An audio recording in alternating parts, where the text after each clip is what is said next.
Good afternoon, everyone. Thank you for being here with us to take this wonderful webinar. The name of this webinar is Hugs, Love, and Positive Interactions with Toddlers. My name is Margarita Medina, and I am a Quality and Education Coaching Specialist for the Early Learning Coalition of Broward. I will be one of the presenters for today's webinar, and there is another presenter. Mirta, are you there? Yes, good afternoon, everyone. Thank you for being here also. And my name is Mirta de Jesus, and I also work at ELC Broward, and I will be co-facilitating this webinar with Margarita. Thank you, Mirta. So we have, before we start the webinar, I'm just going to go over a couple of housekeeping points. For those of you who are using a laptop or a computer, you should see a panel on the right side of your screen. You could use these to download the handouts and certificate for attending this training. We have muted your microphones, so the only voices you will hear will be Mirta's and myself. So to download your certificate and handouts, you need to click on the handouts tab. You see the second arrow below on the screen. Right next to that is a handout tab. So click on each document in the handouts section to access the certificate and handouts. Once you click on the document, a PDF will open, which will allow you to click on the down arrow to download the document to your computer. Before this webinar ends, we are going to give you another opportunity, if you cannot do it now, to download your certificate and handouts. For those of you who are using a telephone, we will give you a contact information at the end of the webinar, and you could request your certificate and handouts as well.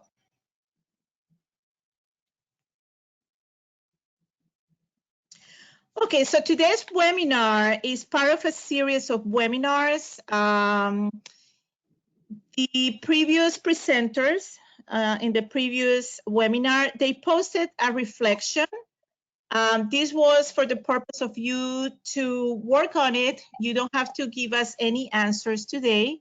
And the homework reflection was, think about one strategy you learned about today. That was for the previous webinar, that you could implement in your infant classroom and what that would look like.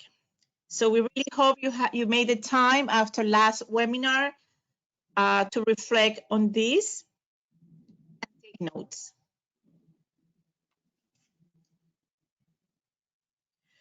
So what's in it for me? What am I going to learn in today's webinar? So the training objectives for today's webinar are: participants will learn how to foster positive interaction with toddlers. Participants will gain an understanding of the toddler class tool structure. Participants will gain an understanding of the toddler domains, dimensions, indicators, and behavioral markers. And participants will be able to identify best practices and in turn be able to apply it to the daily routines in the classroom. So we hope you take notes today. It's up to you, but we're going to be providing you with a lot of information that will be very useful for you to put into practice in your classroom.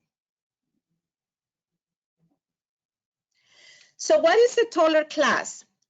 The Toddler class stands for Classroom Assessment Scoring System.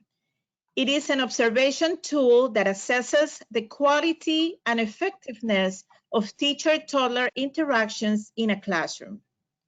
So why children-teacher interactions are important? They are important because interactions between children and adults are the primary way of supporting children's development and learning, because effective and engaging interactions and environments form the foundation for all learning in early childhood settings, and because the quantity and quality of staff-child interactions have a direct correlation with the school readiness rates.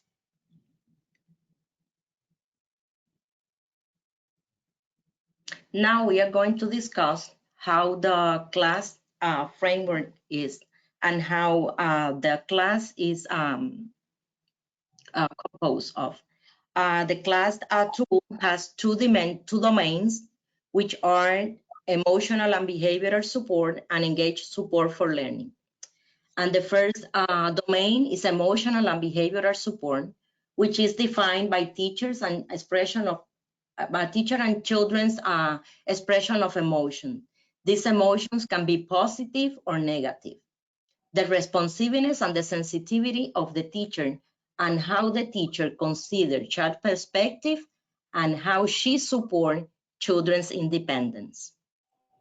The second domain is engaged support for learning, and this domain focuses on the way in which teachers interact with children to facilitate learning activities and provide support and scaffold development, learning, and language. Each of these domains include a set of dimensions. And on the next slide, we are going to see that class has 8 dimensions, 5 on the first domain and other 3 in the second domain. Each of these dimensions has indicators, and each indicator has several behavioral markers. The behavioral markers are not checklists. They are suggestions of behaviors that may be observed as evidence of an indicator. And now Margarita will discuss the first dimension, that is positive climate. Okay, so this is, as Mirta said, this is the first dimension in the Toddler class tool. It's called positive climate. So this dimension reflects the connection between the teacher and children and the warmth, respect, and enjoyment communicated by verbal and non-verbal interaction. And I want you to keep in mind that the word climate refers to the prevailing mood, attitudes, standards, and tone that you and your students feel when you are together. So on the screen, you see there are 3 indicators under positive climate. These indicators are relationships, positive affect, and respect. What you see under each indicator, which Mirta explained before, are called behavioral markers. And these are verbal and nonverbal behaviors and actions that teachers and children display, or sometimes they may not display in the classroom. So what I'm going to do now is I'm going to give you examples. And again, feel free to take notes. It's a lot of information. I'm going to give you examples under each behavioral marker. So an example of the physical proximity is kind of self-explanatory, but this is, for example, when a teacher kneels on the floor to interact with the children at their level. An example of match positive affect behavioral marker is when the children show excitement and enthusiasm while dancing, and the teacher does the same, and vice versa. So what happened is match, is back and forth. An example of reciprocal interactions is when the children and the teacher hold hands, sharing the experience of singing and dancing together. And the last behavioral marker and the relationships is peer connections. This is when peers show awareness and interest in one another, holding hands and dancing to the rhythm or to the music. Now we have the positive affect indicator, and for smiling, laughter, and enthusiasm, this is when a teacher smiles frequently, interacts in a consistently upbeat and playful manner with the children. And in addition to doing that, she may say things with enthusiasm like, "Oh, great, how wonderful."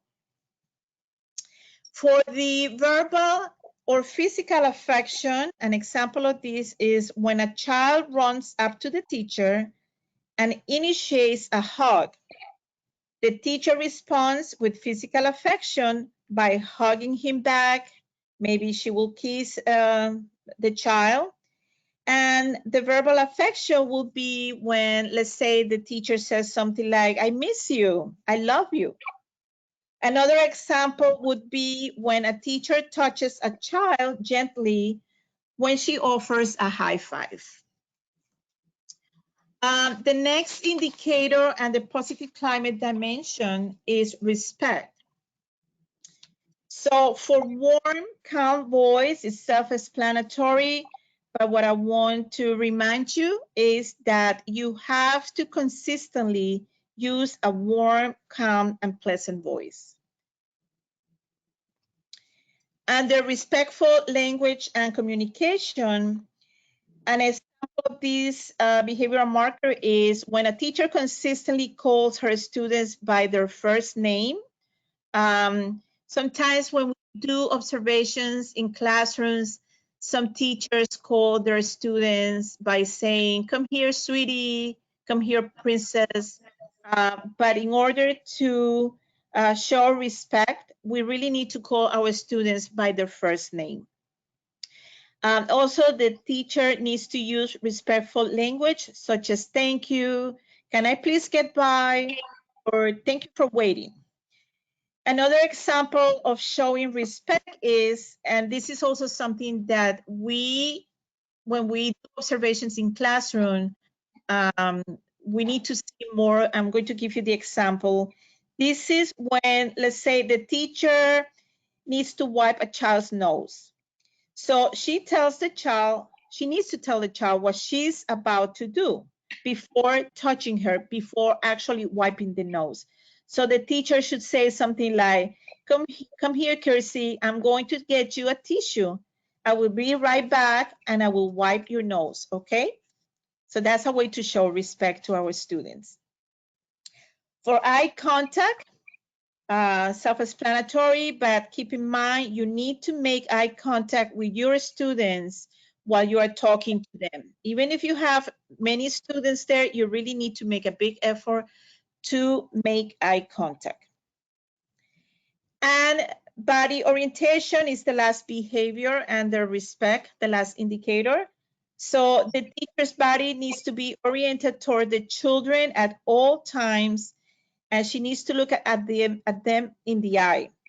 By doing this, the teacher is demonstrating that she's giving them her full attention. So a positive classroom climate is one that needs to feel safe, respectful, welcoming, and supportive of a student learning all or most of the time. And when I say all the time, is daily and each day during all the routines and daily activities. Okay, so what I'm going to do is I'm going to show you this picture. On this slide, on this picture, there are several behavioral markers for positive climate. So here we see the physical proximity. Look at the teacher. She is on her knees to be at the same level of the children.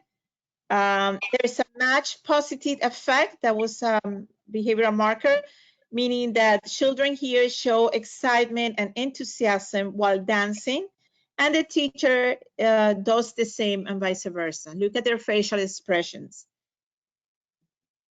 For reciprocal interactions, here the children and the teacher are holding hands. They are sharing the experience of singing and dancing together. And peers connection, look at how here the peers show awareness and interest in one another, holding hands and dancing to the music. We also see smiling, laughter, enthusiasm, eye contact, and body orientation. Okay, so now let's look at the second picture for positive climate. On this picture, we see similar behavioral markers. We see here the proximity. There are three teachers. They're all sitting around the children. So there's physical proximity, match positive effect. Look at the excitement on some of the children's faces and smiles. Also on the teachers, there is eye contact, body orientation, enthusiasm. So by looking at this picture, we definitely see a very positive climate in this classroom. So now I'm going to talk about the negative climate, which is the second dimension. So this dimension reflects the overall level of expressed negativity in the classroom. The frequency, quality, and intensity of teacher and child negativity are the keys to this care. Please keep in mind that this dimension is not about the absence of positive climate, but about the overall level of negativity in the classroom, such as anger and irritability shown by teachers and children. So when we see a classroom that exhibits frequent yelling, threats, peer dispute, and punishment, we definitely say that this is a classroom with a negative climate. On the screen, as you can see, there are 4 indicators under negative climate. These indicators are negative affect, teacher negativity, punitive control, and child negativity. So let's talk about, I'm going to give you again example of these behavioral markers. So under the negative affect indicator, the behavioral markers are irritability, anger, and harsh voice. Self-explanatory, be aware that some of these behaviors are verbal and non-verbal. Sometimes when we observe classrooms, we can tell that the teacher could be irritated. She may exhibit a harsh voice. Sometimes teachers show their negative or their frustrations, could be nonverbal as well. So be aware of how you handle situations that may give you stress. These should not make you act in a way that is negative. Under the punitive control indicator, the behavioral markers are yelling, threats, and physical actions and punishment. So for example, when sometimes teachers say something like, hey, Johnny, if you don't eat your breakfast or your lunch, you will not go outside. So this falls under the punitive control indicator. On the next indicator, the teacher negativity, the behavioral markers are sarcastic voice and a statement, teasing and humiliation.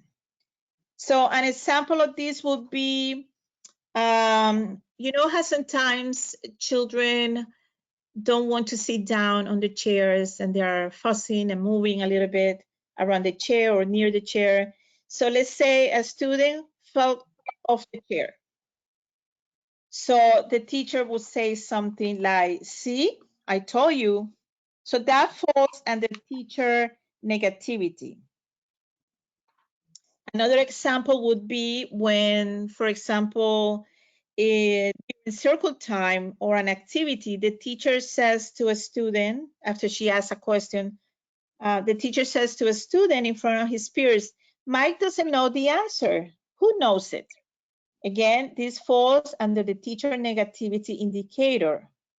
If a child doesn't answer or doesn't know the answer, you have to acknowledge his participation and effort. Rather than saying he doesn't know the answer, you have to express in a positive way the fact that the child didn't participate or didn't answer correctly.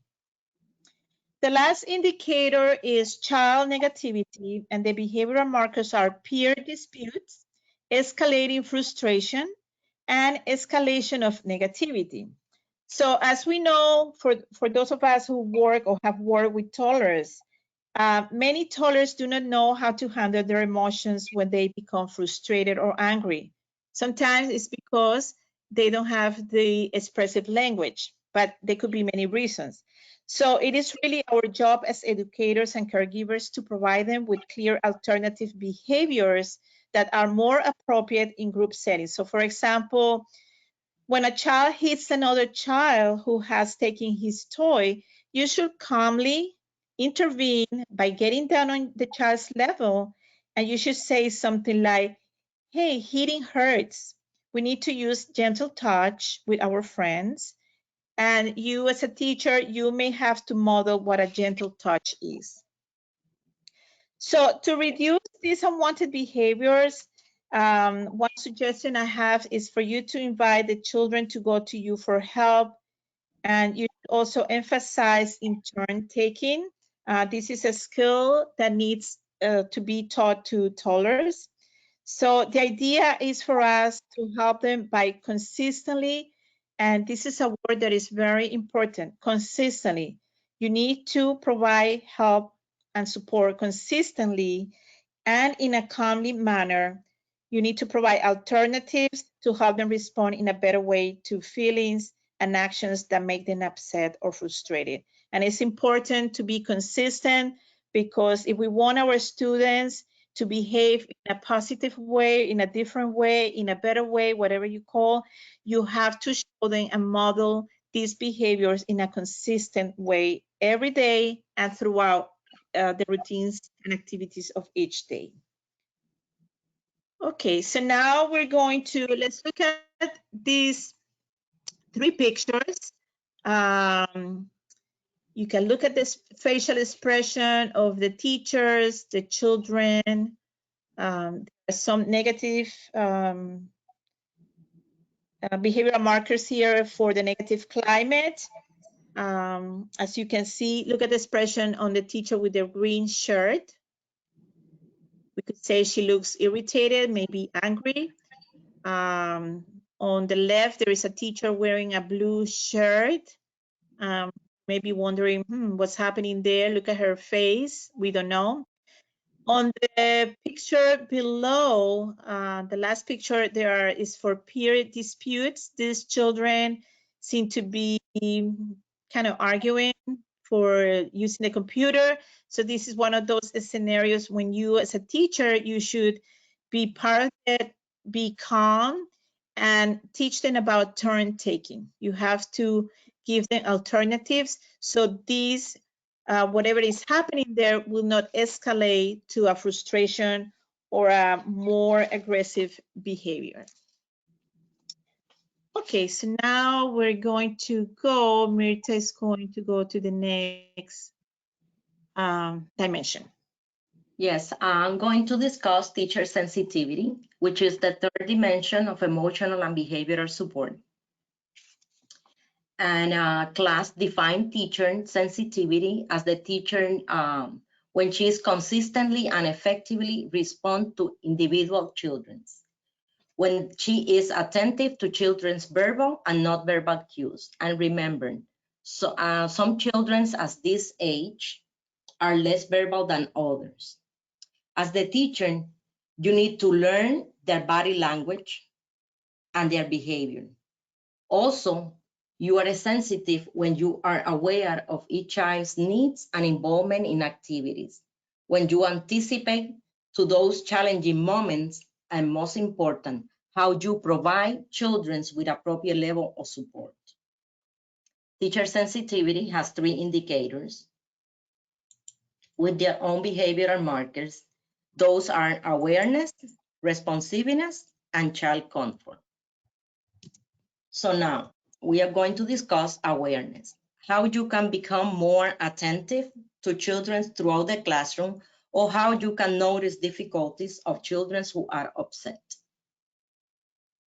Okay.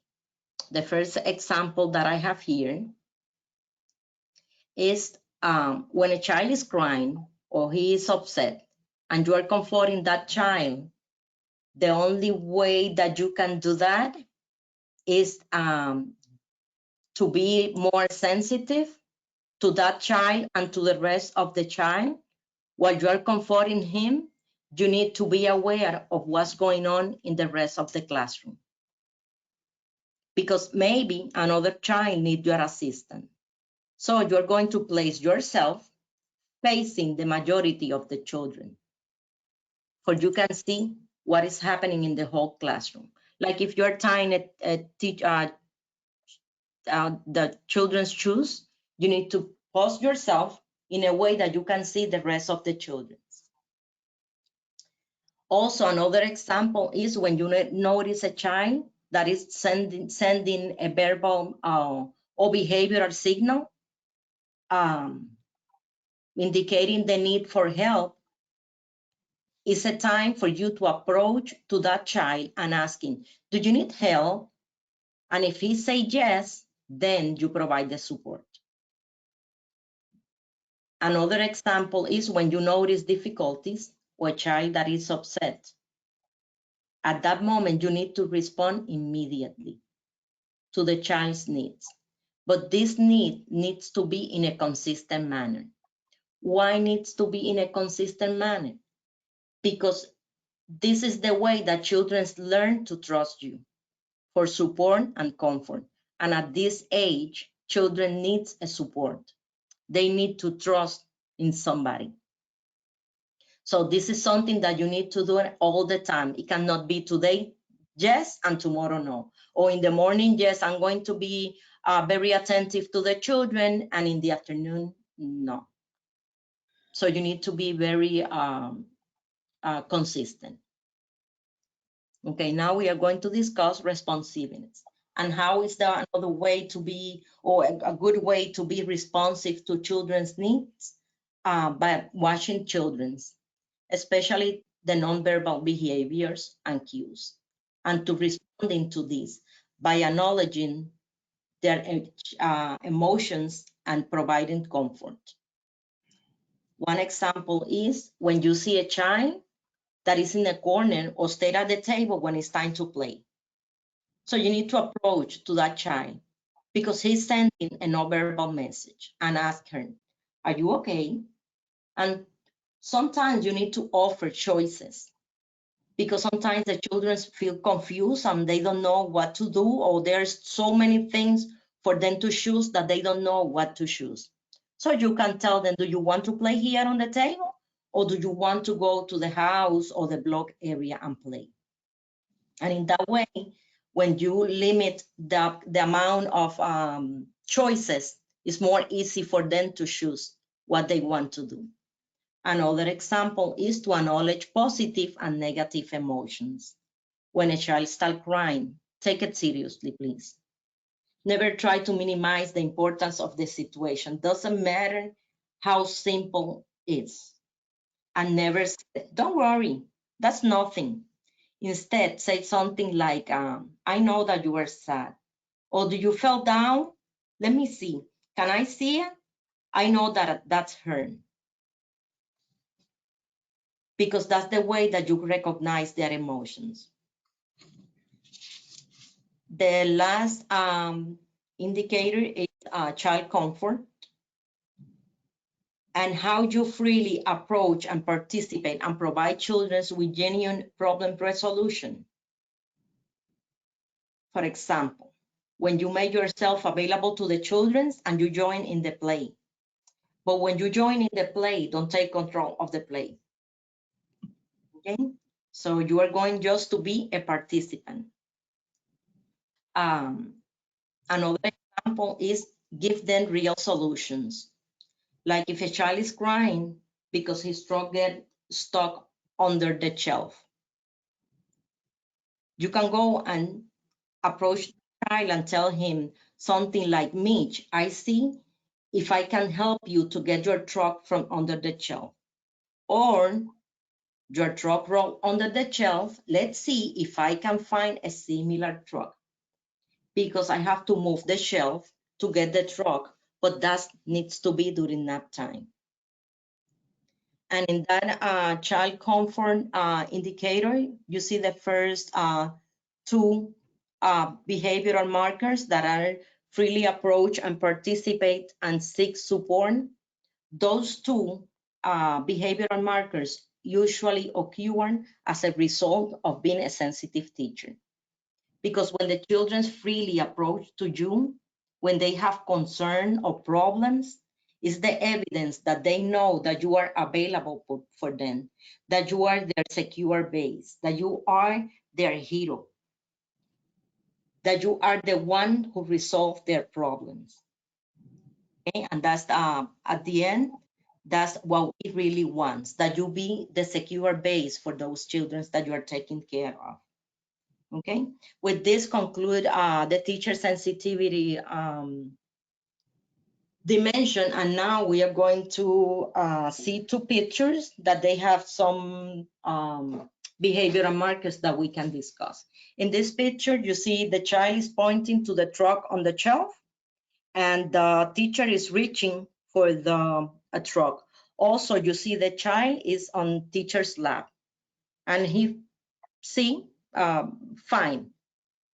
As you can see there, we can see how the teacher is aware because he is attentive to what the child is pointing, because the child is pointing to something that he wants. Maybe the child is not verbal and that's why he's pointing, or maybe he is verbal and maybe he said truck and the teacher reached for the truck. The teacher also is very responsive because she responds to the beats of attention to the child, because she reached to the truck. Also, in child comfort, the child feels freely approach, and I'm sorry, the teacher freely approach and participate to the same game that the child's want, and also the child freely approach the teacher for looking for support, because he knows that as soon as he point to the truck, the teacher is going to grab it for him. Margarita, please, the next picture. Okay, in this picture, you can see a child that a teacher is hugging him and is comforting him. Maybe he fell down, we don't know. And the other teacher, the other three children are very worried. They look very scared or worried of what is happening. But in this case, the teacher is aware that something is wrong. So she noticed that a child was in pain or scared, and she approached the child. How she is responsive? She responds to the children's bids for attention, because she approached to the child. She went to his level and she hugged him. Maybe she's saying to that child, I'm sorry, I know that you fell down, that's her, let me see. And in that way, she feel she is responsive. And how we know that child comfort is occurring? Because he seeks support immediately. You don't see the child trying to push the teacher away or in a corner. He approached to her and he feel comfort on her. And that's now Margarita is going to discuss the next dimension. I'm sorry.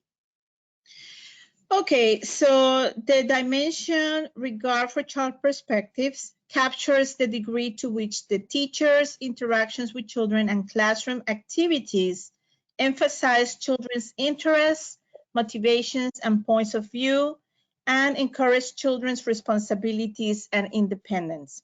I want you to pay attention to, there are some keywords within this definition that can help you understand the importance of regard for child perspectives in all types of interactions. These keywords are degree, children, and classroom activities. So there are three indicators under this dimension, and these are child focus, flexibility, and support of independence. And once again, I'm going to give you examples for each behavioral marker. So an example for follows children's list would be when say a child gives a pretend slice of pizza to his teacher and says, "Here, it is still hot."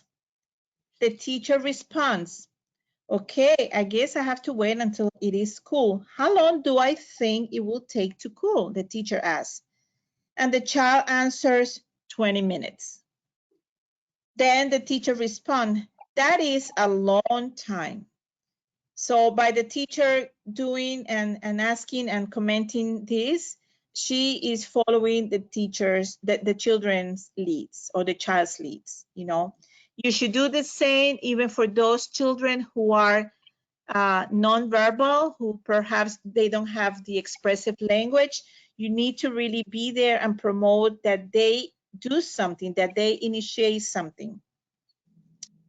An example for provides choices is to ask your students where they would like to play and what they would like to play with. So by asking these questions, teachers can learn more about their interests and abilities. Remember, you are in control. You need to have a strategy that even though you're asking them, oh, where would you like to play? You need to have a system that works. This doesn't mean that you're going to be afraid because they're going to go all over the classroom. You need to have a system in place, and you still have to give them that freedom. You need to ask them. You need to provide choices. The next behavioral marker is elicits children's expression and ideas. An example of this is when the teacher asks a student whose tower collapsed on the floor. So she asks, how do we fix the tower, Jimmy? So by asking this question, the teacher is eliciting his ideas rather than imposing her ideas on how to build a tower again. Give a chance to the students to elicit their expressions and ideas. Don't give them their answers right away. Okay, now we're going to talk about under the flexibility indicator for allows movement and talking. An example is when children are moving freely from the table to the sink while talking to one another. Sometimes something that we observe in classrooms is also that, especially at lunchtime, some children like to talk. And sometimes you hear teachers telling the children at lunchtime, please be quiet. You need to allow movement and talking. For the next behavioral marker goes with the flow. This is, for example, when a child spills his milk or food on the table and the teacher says something like, whoa, it's all right. Then the teacher turns the incident into a learning opportunity. So this is very important. Instead of being panicking or upset about the fact that a child spilled something on the table or made a mess, take that opportunity, and this is what we call go with the flow. Take that opportunity to teach the child how to clean, how to absorb the milk with a paper towel, and make him be part of this. And you have to be consistent in order for you to get positive results after several days that you have been doing this with consistent. The next behavioral marker is adjust pacing for individual children. This is when at lunchtime, some children finish eating before others because the teacher allows her students to eat at their pace. Remember, everybody eats at different pace, at different times. And because the teacher gives them that pacing opportunity, you will see children that some children may be still eating, maybe another child is cleaning up, and another child is washing his hands. The last indicator for this dimension is support of independence. An example of the behavioral marker child responsibility is when the teacher clearly expects the child to take responsibility for cleaning up what he spilled. And to accomplish this, again, you may have to model, you have to be consistent, you need to teach your students how to complete or do the desired task or activity. This is something that is not going to happen from one day to the next, but if you are consistent throughout each day and every day, you will see great results at the end after a few days. The next behavioral marker is support of self-care. This is, for example, when a teacher allows a student to get soap from the dispenser and the child washes and rinses his hands on his own. Again, how do you accomplish this? By doing this every day. We also have the next behavioral marker is materials accessible. Very, very important. You need to have all the materials that children need in order to complete a task or an activity. You need to have them ready, accessible to them. Also, at the centers, materials need to be accessible. We know some teachers put some materials away to avoid a big mess, but children really need to be exposed to the materials throughout the classroom and at all the centers. For peer perspective taking, this is, for example, when a child wants to hold hands and dance with another child or with the children, the teacher helps her find partners. So the teacher encourages peer perspective taking by saying something like, here, she wants to dance with you. So the teacher is providing that support. So let's look at, there are 4 pictures I'm going to show you now, one at a time. And we're going to identify some behavioral markers. On this slide, the teacher follows the children's lead by allowing the child to place a block on her ear. You see on the top picture, the child is placing one of those blocks on her ear. So here the child wants the teacher to pretend the block is a telephone, and the child wants the teacher to pretend talking on the phone, and the teacher goes along and she pretends she's having a conversation. I'm sure many of you have done that. On the second picture on the right side, the bottom, here, notice that now the child is the one who plays the block on her ear, and she's pretending to be now having a conversation. So again, the teacher goes with the flow. Here she allows children to make choices. She allows children for movement. There are children on the back, they seem to be moving freely. She encourages peer perspective taking as she let the child pretend talking. Okay, on the next slide, here the teacher lets the boy hold the soil. On the picture on the top, perhaps she is introducing the soil to the child. And on the picture on the right side, the bottom, here we see that now the child is touching the soil, so the teacher is giving him some responsibilities. She trusts him and she allows the boy to touch the soil.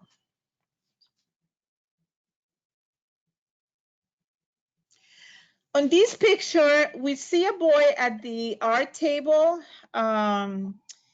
So the behavioral markers here are that the materials are accessible. The child is given the responsibility to work independently. By the fact that the teacher has secured the paper on the table with masking tape, she's allowing this child to work on his own pace on the activity, and at the same time, she's giving him flexibility. Instead of her saying, no, we'll paint later, because probably she doesn't have the masking tape or doesn't have the time to do that, she is giving him that opportunity and responsibility. She made the effort so the child would enjoy painting at that moment. And the last picture, on this picture, the teacher has the materials accessible. She follows the children's leads by allowing them to glue the items where they want it. Very important. Many times we see teachers telling children, oh, here's where the eye goes, and here's where the nose goes, and so on. and please allow them to glue the items where they want it. Here we also see the teacher provides her students the opportunity to do things for themselves. So I have just presented to you several examples of the behavioral markers and the regard for child perspective dimension. Now we're going to go into a new dimension. Yes, this dimension is behavioral guidance, which include 3 indicators. And behavioral guidance is the 5th and last dimension of emotional and behavioral support, which is the first domain. And behavior guidance describe how teachers proactively support children's positive behavior, how the teacher help children understand classroom expectations, and how she manage the classroom in a way that enables children to develop self-regulation and actively participate in classroom activities. Okay. The first indicator is proactive and how you can become more proactive. By being monitoring the children's behavior, by moving around the classroom, by communicate clear expectations, by being ready with activities and materials and plan ahead for transitions. This go beyond the lesson plan. It's not to have a lesson plan ready, it's to have all of this ready. Okay. The first example that I have here is when a children are playing indoor or outdoor, the teacher needs to be moving from one area to another.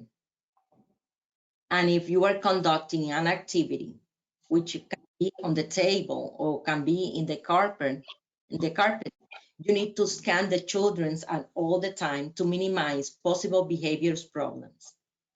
Also, you need to stay physically closer to the children while doing managerial and routine tasks, like changing a diaper, things like that. You need to be physically close to the children.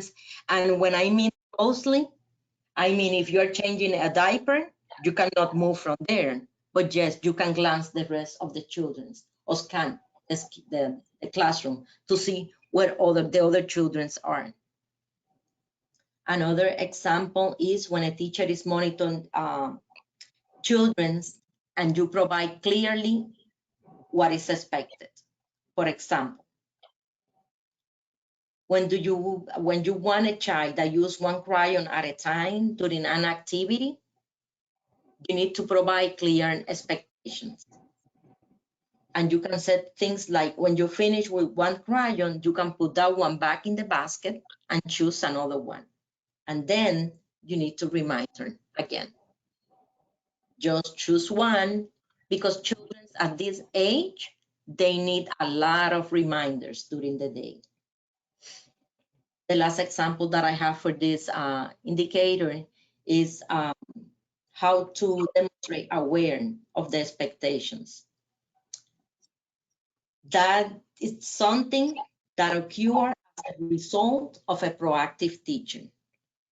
How we know that children are aware of classroom rules and expectations? When they follow them. When you hear the children remind the other children the rules, like you need to put the caps on the marker, the teacher said one crayon, things like that you hear during the day, is because children know already which are the expectations, and they know their routine. They know that after the circle time, they're going to play on the tables or they are going to play on the areas. The second indicator is supporting positive behavior. How you can support positive behavior? By reinforcing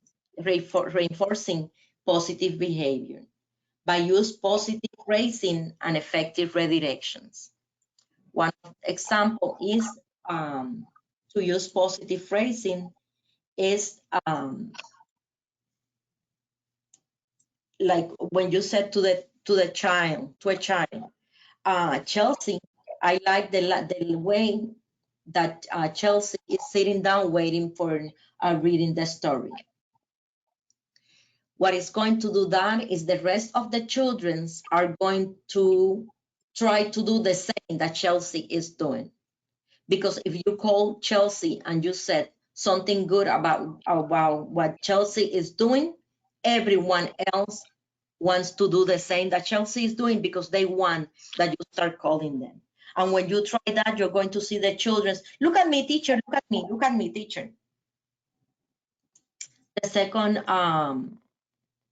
example that I have is when you set clear expectations about transition.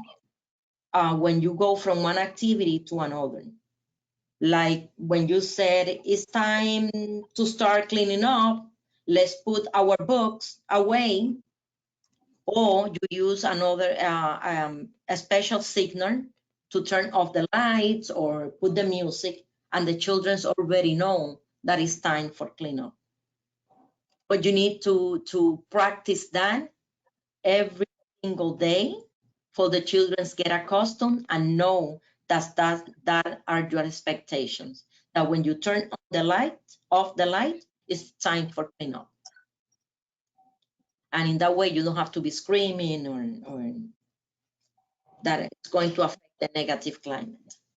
And the last example that I have is when you notice a child that is playing in an inappropriate way during circle time, a way to redirect that inappropriate behavior is like stop the circle time and said, okay, everybody, let's show me your nose. Now show me your eyes. Now put your hands on your lap. And then provide more specific redirection. It was fun that you was playing with your friends, but now it's time to listen to the story. So I want your eyes on the book. And in that way, you are redirecting his inappropriate behavior. And when you consistently reinforce the children's positive behavior with phrases like, thank you for helping me, you are so brave, you're so good job. And when you set classroom rules in a positive tone instead of in a negative way, like when you said, we walk in the classroom instead of saying not running, things like that helped for behavior guidance and rephrasing in a positive way. The other indicator is problem behavior, which include minimal wandering, minimal waiting, and lack of disruptive of potentially dangerous behavior. Why the last one occur the majority of the time is because children are wandering and they are waiting for a long time. They spend too much time sometimes waiting for the teacher to have the material ready, to give their instructions, and that things trigger that the children start acting inappropriately. So when a teacher actively monitors children's behavior and when she is prepared with activities and have the materials ready and accessible and communicate clear expectations, children have less time spent in waiting and wondering or engaging in disruptive behavior. Maybe all of this that I said, maybe those doesn't prevent the problem's behavior. But yes, they can reduce it, and also this doesn't allow that the problem escalate. Remember, children tend to have more successful experiences in classroom when they have clear understanding of teacher expectations, when the teacher is consistent, when she reinforces and give positive support. So now we are going to pass to 3 pictures that have a better explanation of the behavioral markers.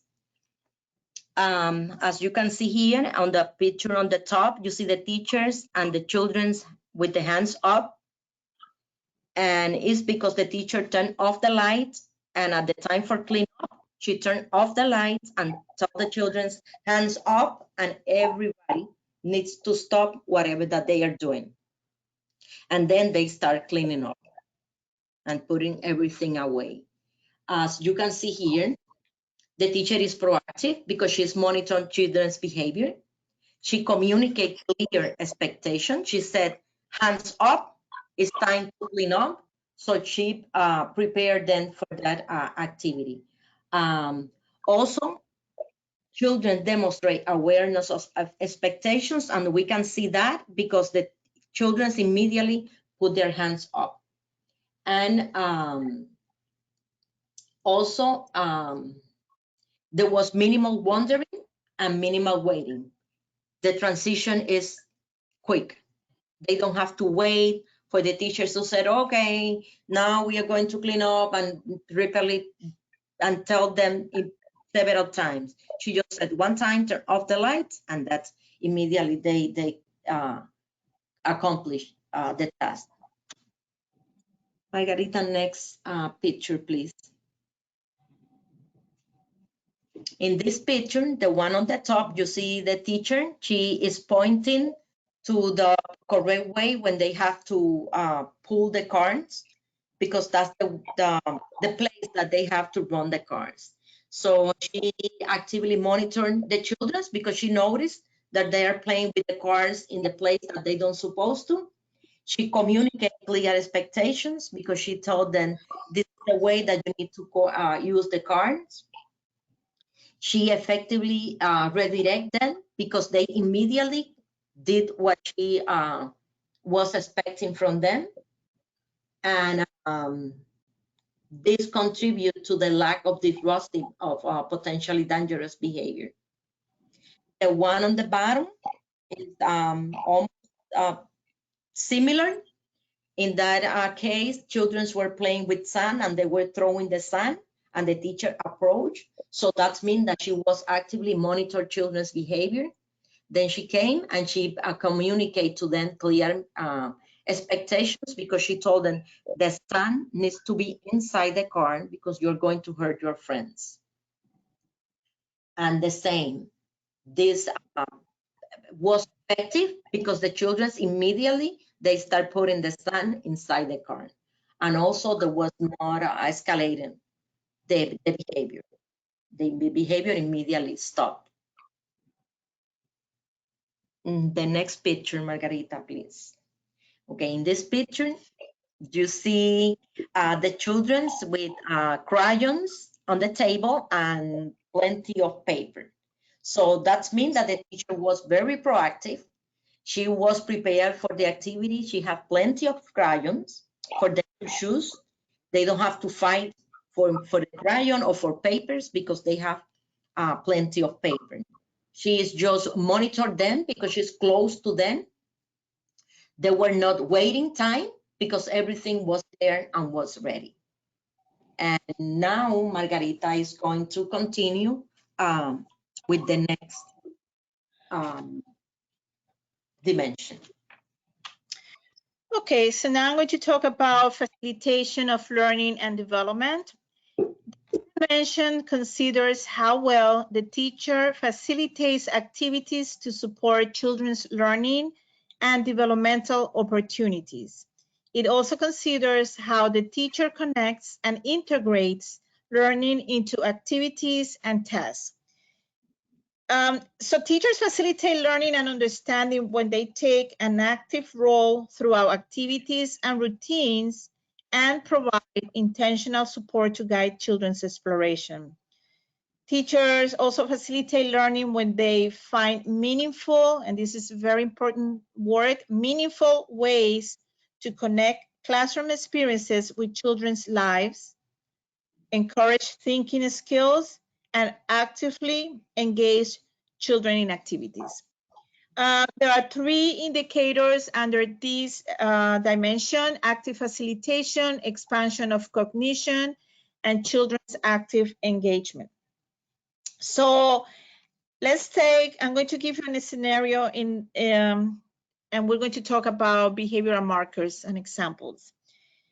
So the scenario is that it takes place in the dramatic play area of a toddler classroom.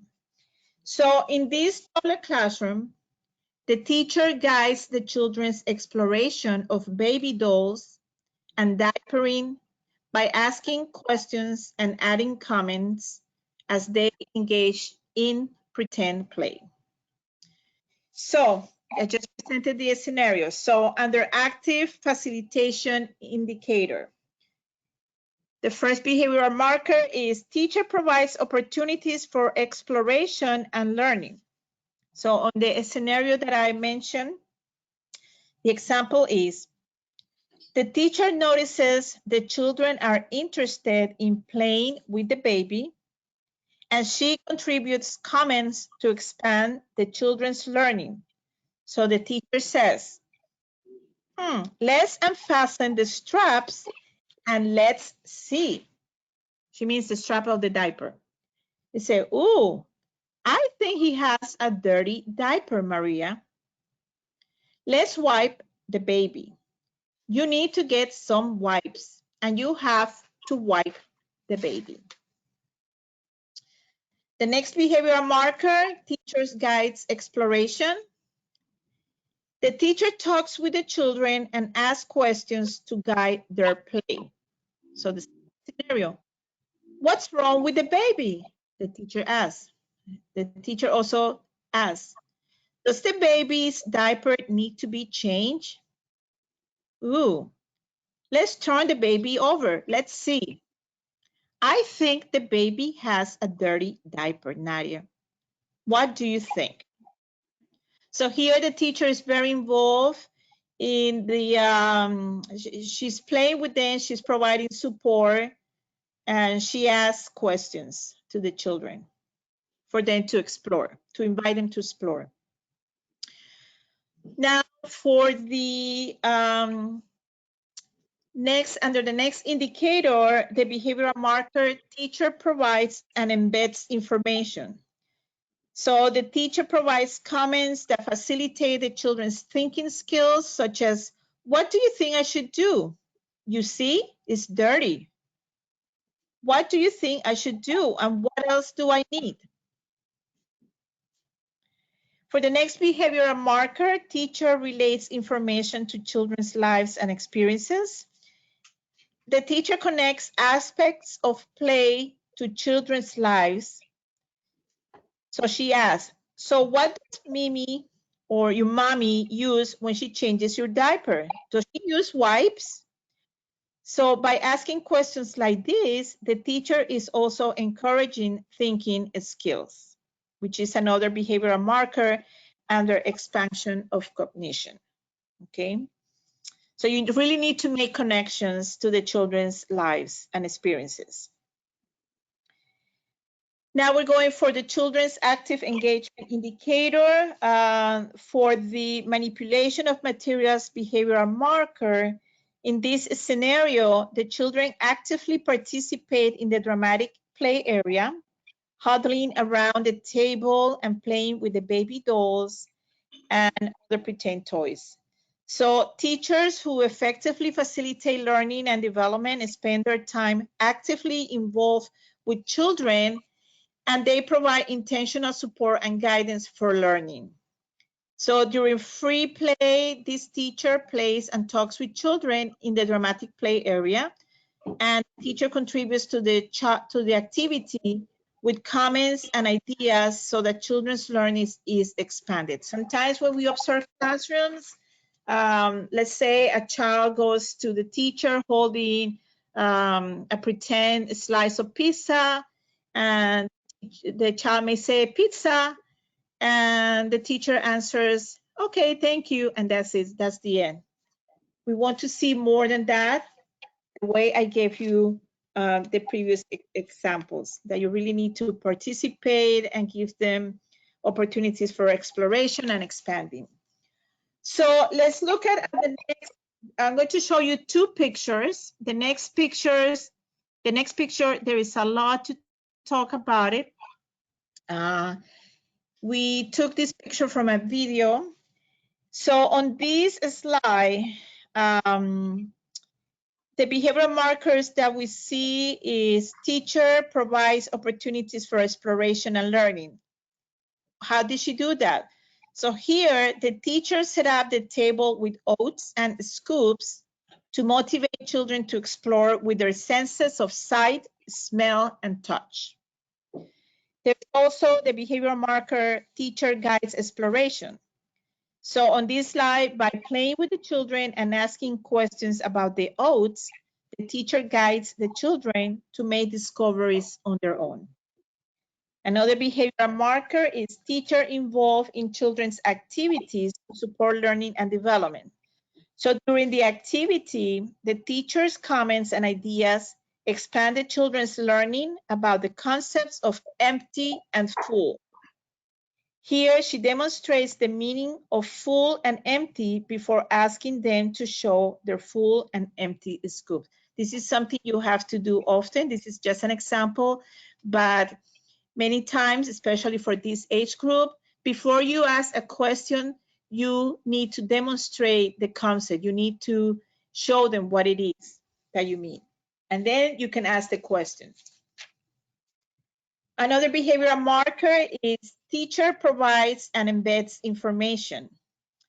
So in discussing full and empty, the teacher embeds information with her comments. So she said, you can take an empty one and make it full. Just scoop it up. Another behavioral marker is teacher relates information to children's lives and experiences.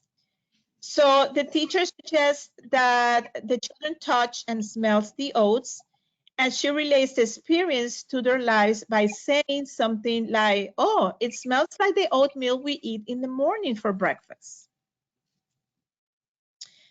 Another behavioral marker is teacher encourages thinking skills. So the teacher asks questions to make the children think. For example, remember she asked some questions like, is my scoop full or empty? Can you make it empty? Or what does it smell like? So those are questions to encourage thinking skills. And also we see manipulation of materials. So here we see the children manipulate scoops and oats at the sensory table. For physical involvement, which is another behavioral marker, the children at the sensory table, look at them, they bend and reach into the table and they're actively engaging into the activity. Another behavioral marker, which is the last one under the facilitation of learning and development, is verbal involvement. So the children respond to the teacher's questions. On this video, a boy added his own comment. She said to the teacher, oh, this is full. So that he was able to make that comment after the teacher demonstrated the concepts of full and empty. We're going to see another picture. And on this picture, we see similar behavioral markers that I just went through. We see plenty of materials, manipulation of materials, physical involvement. The teacher also was talking to the children, was providing information or relating information to children's lives and experiences. Different concepts across the activities and the tasks were given or integrated by the teacher, and there was a lot of exploration. So I just provided with the diverse examples of the behavioral markers for facilitation of learning and development, and now we're going into... Now we are going to discuss quality of feedback. Quality of feedback is the second indicator of engage and support. And when a teacher responds to children's effort and works in ways that expand their knowledge or help them be successful in a task.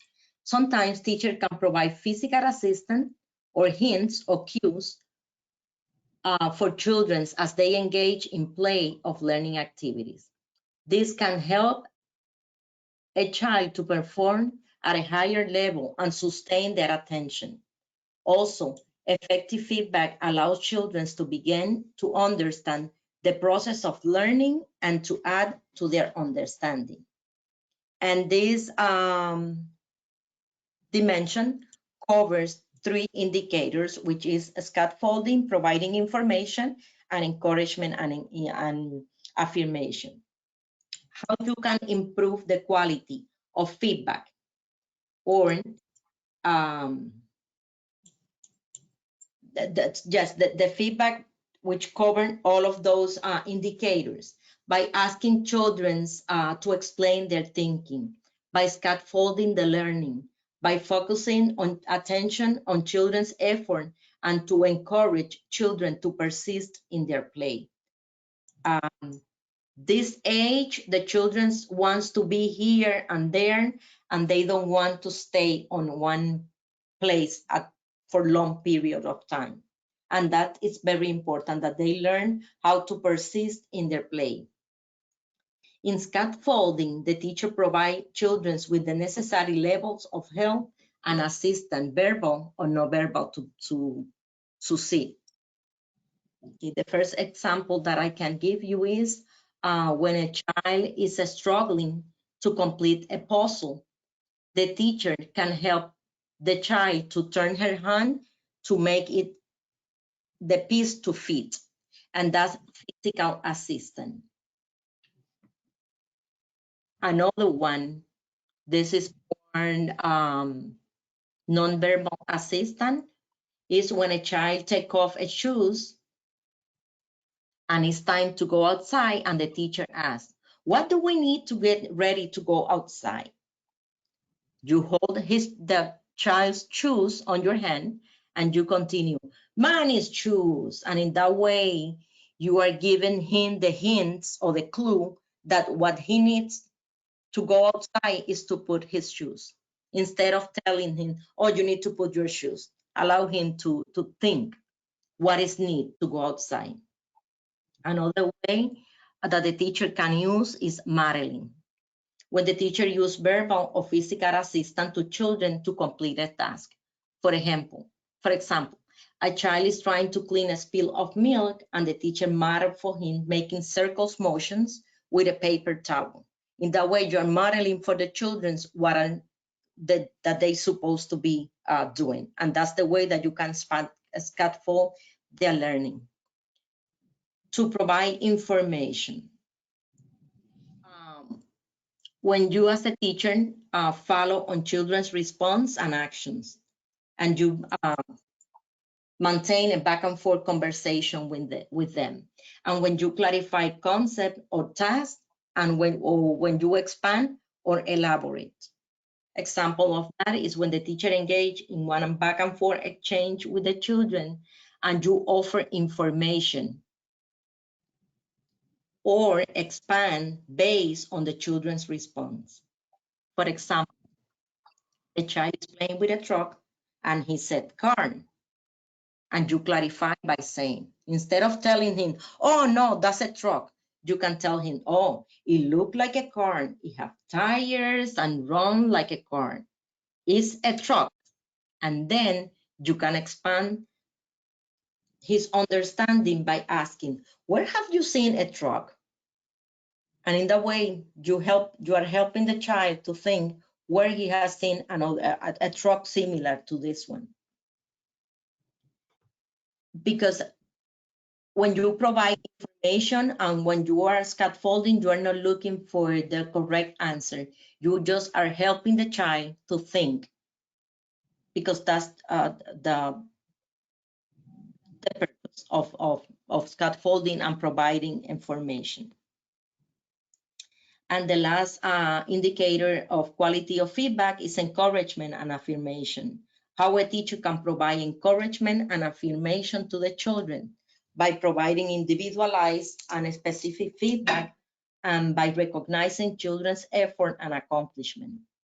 The teacher focus when providing feedback is to increase children's understanding and the persistence, and that children try new strategies.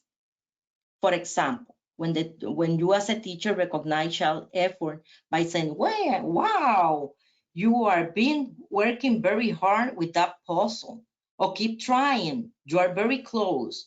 Do you want to try another one? All right, you did it.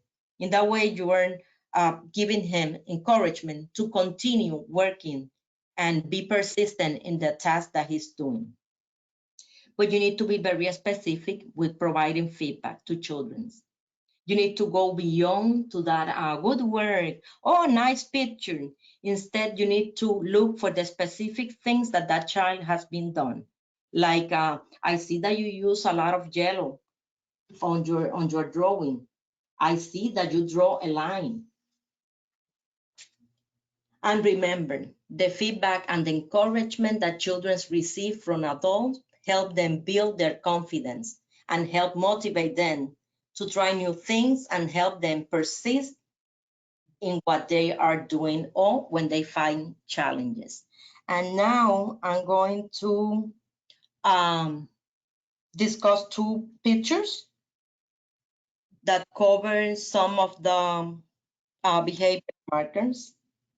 Sorry, Mirta. Yes.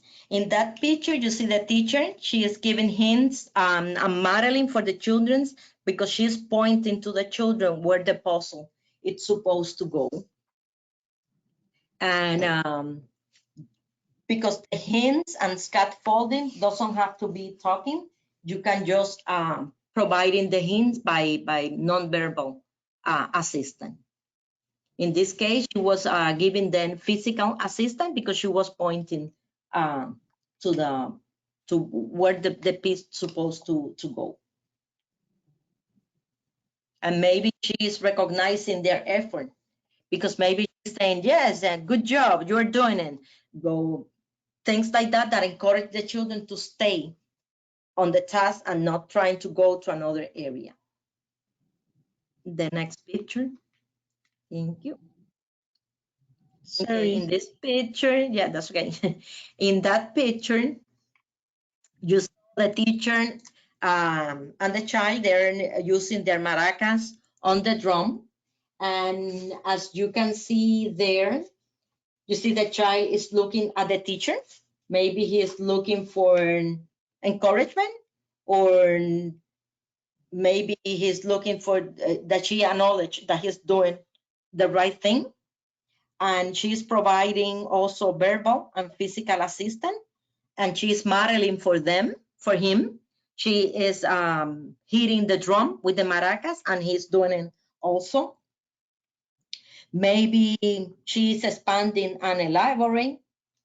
Maybe she's saying, oh, do you hear how the maracas sounds when you hit the drum? Maybe she also can be clarifying concepts or providing information when she can say the maraca is an instrument and the drum is another instrument, but they sound different. Maybe she's recognizing his effort. I know that you can repeat the same sound that you hear. I know that you can do it. And in that way, she can encourage the child to persist in the game or the activity that they are doing. And that's what is everything about quality of feedback. Now Margarita is going to discuss our last dimension. Okay, so this dimension, language modeling, captures the quality and amount of the teacher's use of language stimulation and language facilitation techniques to encourage children's language development. So overall, I want you to keep in mind that the focus of language modeling is for teachers to model more complex language and to increase the amount of children who can speak and increase their vocabulary. It is also important to remember that conversations are dialogues. They include not only questions and responses, but actual sharing of information between two persons.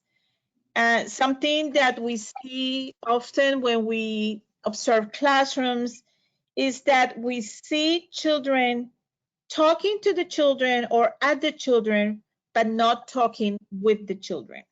It's a big difference. So teachers need to be encouraged to just talk with the children.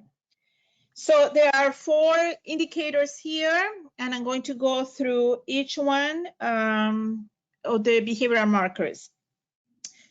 So the behavioral marker, under supporting language use, the back and forth exchanges and contingent responding is very similar.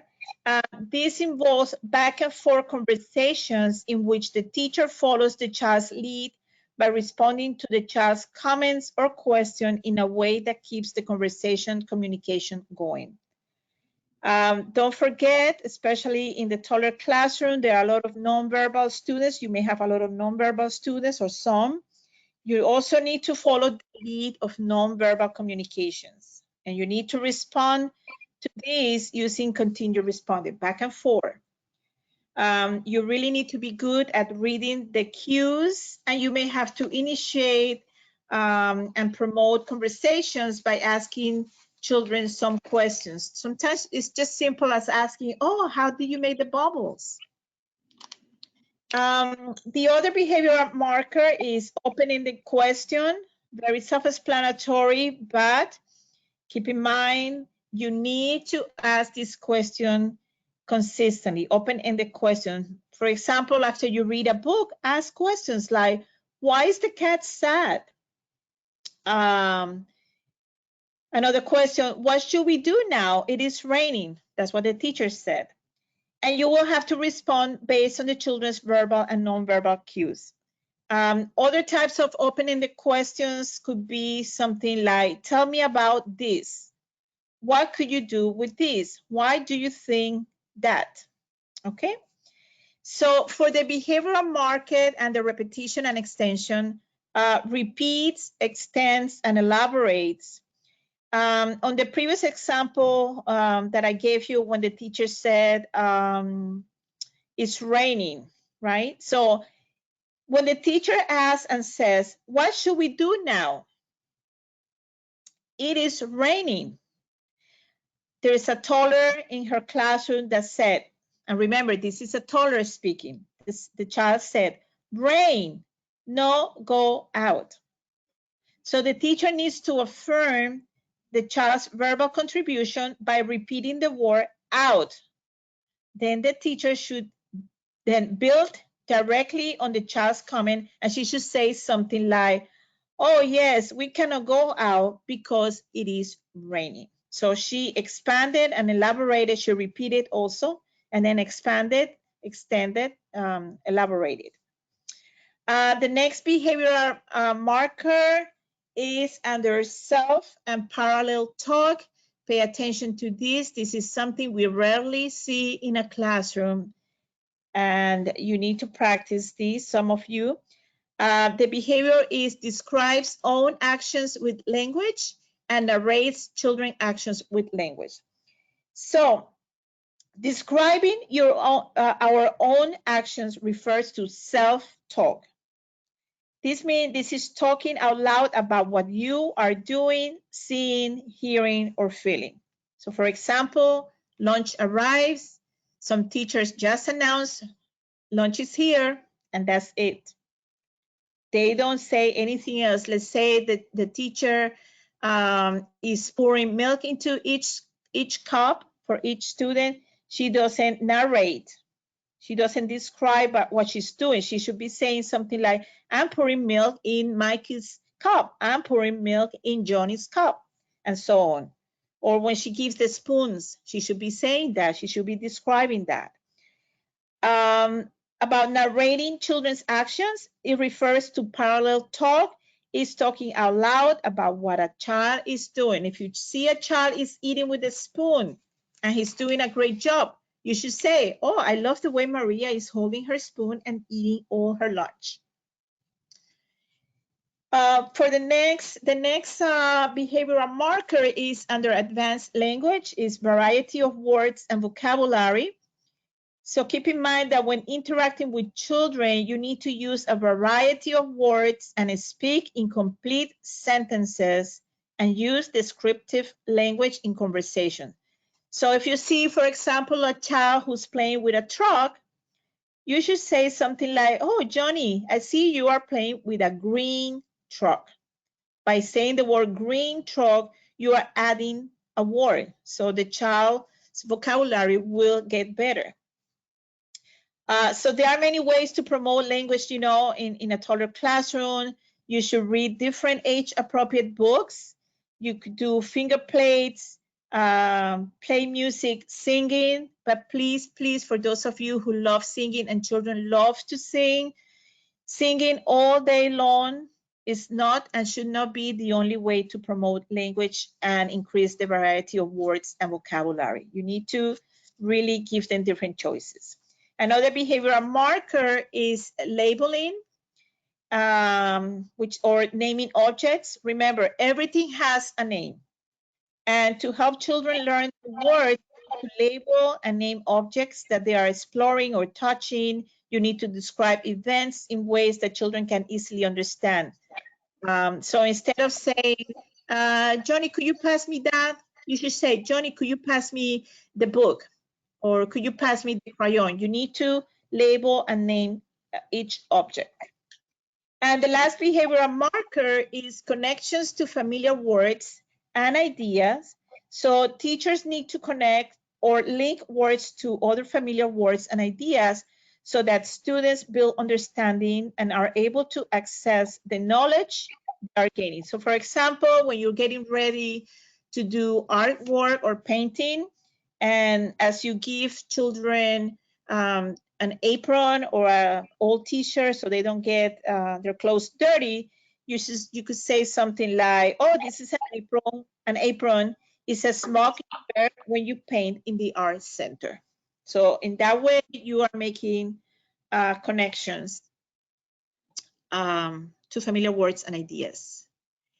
So on the next picture, we see here there are many behavioral markers that we just talked about. We see back and forth exchanges and contingent responding. The teacher here asks a lot of questions, opening the questions. There is repetition, variety of words, labeling. She's labeling the parts of the toy that they're holding there. They are connections. She's narrating the children's actions as well. There is another picture, which is the last picture.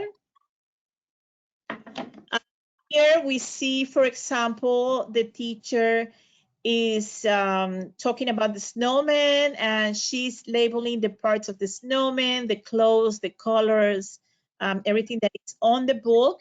She also made some connections to familiar words and ideas. For example, when she's talking about the parts of the snowman, she makes connections to familiar words and ideas to the children. It's a back and forth exchanges, contingent responding, open-ended question, a lot of repetition and extension and elaboration. And she also did a lot of her own actions, and she narrated the children's actions during this activity of reading this book. So we just concluded, don't go away yet. We have concluded the dimensions for the color. Hold on one second. So as I mentioned to you at the beginning of the webinar, we want, I don't know what happened here. Hold on. Remember, show the picture, the certificate before you before you leave. Yes. Before we finish, so you don't have to answer. Sorry, Mirta, you don't have to answer this question, but think about one strategy you learned today in this webinar that you could implement in your toddler classroom, and think about what that would look like. Okay, you don't have to answer, but think about this and reflect on this. So before, this cursor is giving me a hard time. Yeah. So for those of you who were not able to download the certificate and the handouts, this is an opportunity for you again. On the bottom where you see the arrow, this is for the ones who are using a computer or laptop. You should see this panel. You need to click on the handout tab shown below next to the arrow. and you click on each document in the handout section, and you should see a PDF document. You click on each one, and you should be able to download that into your computer or laptop. During this webinar, I was able to answer a few questions. There were some people asking the question on how to get the documents and the handouts and certificate. I was able to answer some questions, but on the next slide, we're going to, not the next slide, but in a moment, Mirta is going to give you the contact information. Yes, on this, you can see the next trainings, and we recommend that you register. Those webinars are free, and also they can be used for your 10 hours of in-service hours for licensing. And you can register in the same way that you register for this webinar. Also, the next slide, you're going to see contact information. Yes, the first two are for Margarita and I. If you have any questions, you can send an email, and the two on the bottoms are for our managers, Amy Hamui and Tiffany Bernard. If you need your certificate because you are maybe using your phone or your iPad and you are unable to download the certificate, you can contact them or contact us for the certificate and the handouts. And thank you so much for being with us. And thank you, everyone. Mirta and I are very happy to see how many participants we had today. Thank you for your time. We hope you have a nice afternoon, and we hope you keep registering for future webinars with the ELC of Broward. So thank you again, and have a wonderful afternoon.